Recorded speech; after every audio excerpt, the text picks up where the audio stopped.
Hello guys! Welcome sa Hingo ng Kwentang Channel. So, nandito na naman tayo para sa panibagong video.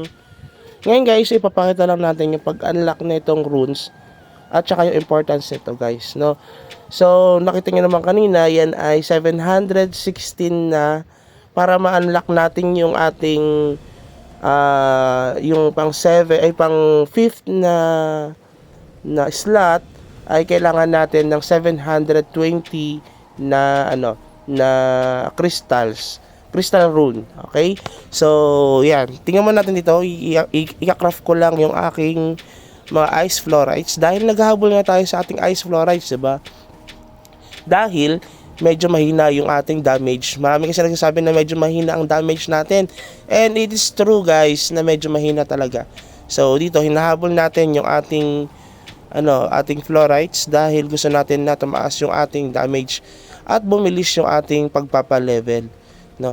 Hintayin nyo guys pala yung ating content doon sa number 2 namin, yung top 2 or top 3 namin na Blade Knight dito, kasi humihingi ako ng footages at yung mga iba pang mga explanation about doon sa build ng kanyang character. Kasi even na siya ay top 4 or top 6 sa local, kaya niyang patayin yung top 1 namin na Blade Knight din dito sa MU Monarch. Okay, so lagi ko nga sinasabi sa inyo, nakadepende palagi yan sa build ng character. Pero syempre, depende pa rin sa pag-spend ng ating pag-spend natin dito sa MU Monarch. Syempre, the more na mas marami ka na-spend, tapos magaling ka pa mag-build ng character mo, talagang mas malakas or magiging malakas yung character development nito. So yun, nakita nyo naman guys, may nag-send sa atin ng video. Hinihingi kasi natin yung footages na yon, yung video niya, para kahit papano yun ang gamitin natin sa pag voice over ng character niya. Titignan natin yun at explain din natin kung ano ba yung ginawa niya doon sa character niya. So yun, hinihintay lang natin yung natapos natin yung endless, no? So 4 crystals ang bibigay niya sa atin. So sakto dito sa pag-unlock natin doon sa pang 5th na slot para masuot natin yung number 5, rune number 5 dito sa ating character, para ma-unlock natin yan.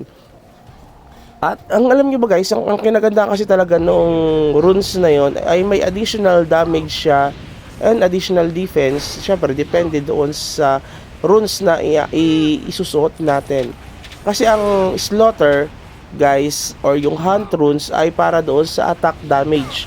Tapos yung life yung life para sa buhay. Syempre, yung defense or yung guardian ay para sa defense. So, yung iba talaga ay na-unlock na ng buo ito guys. Parang 3 months lang pwede nyo na ma-unlock yung lahat ng mga runes na yon. It's just so happen kasi tayo ay medyo na late dahil tumigil nga tayo nung pagbukas ng endless. Tayo ay tumigil sa paglalaro ng MU Monarch. So, ngayon nahabol natin siya. So, yan, nakikita nyo yung runes natin na yun guys, ay i-unlock natin yung mga slots na yun para masuot natin. I-salvage lang natin yung mga artifacts natin dito dahil hinahabol din natin yung ating artifacts para kahit pa paano ay may masuot tayo at madagdagan din yung ating damage, dahil nga may additional damage yun once nagsuot tayo ng mga artifacts dito. Pero bago nyo siya masuot or ma-unlock din yung slot ng artifacts, kailangan nyo ng artifacts essence na ginagamit or nangyayari dito kapag ka nagsasalvage kayo ng mga artifacts mismo.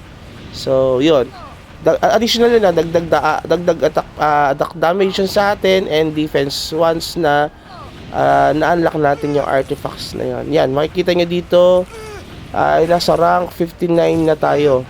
Ay, 62 pa rin pala guys, no? Sa level yan 62 pero 59 sa ranking sa cross server. So medyo maangat na tayo guys, at kahit pa paano ay nagbubunga na yung ating paggastos dito sa MU Monarch. Yun nga guys, sabi ko nga sa inyo, may additional option kasi yung runes na yon.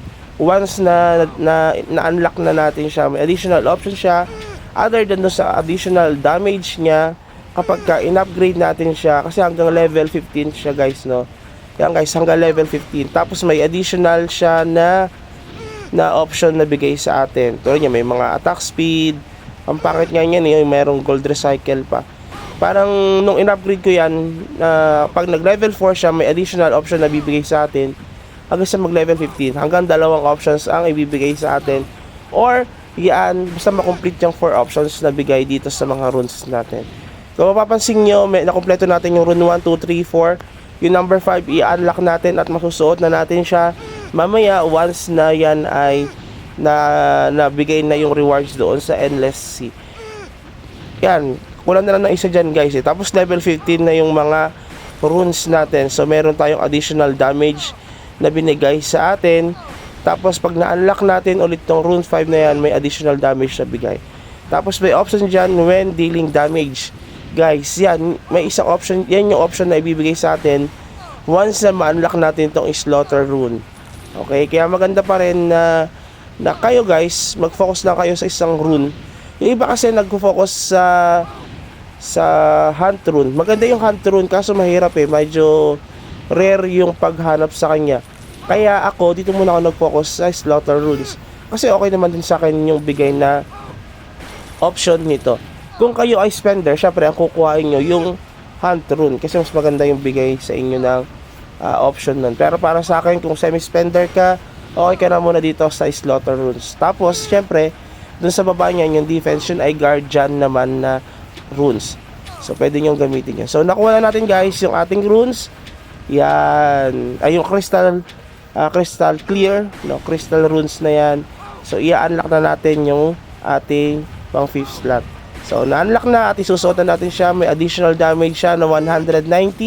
At yun, boom! 21k ang ating damage na additional. So, kahit paano ay nakadagdag sa ating damage.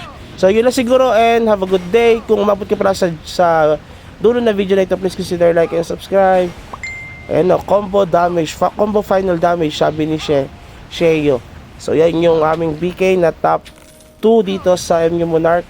Sa aming local top 6 siya sa cross server. So, yun lang siguro. Have a good day. Bye-bye!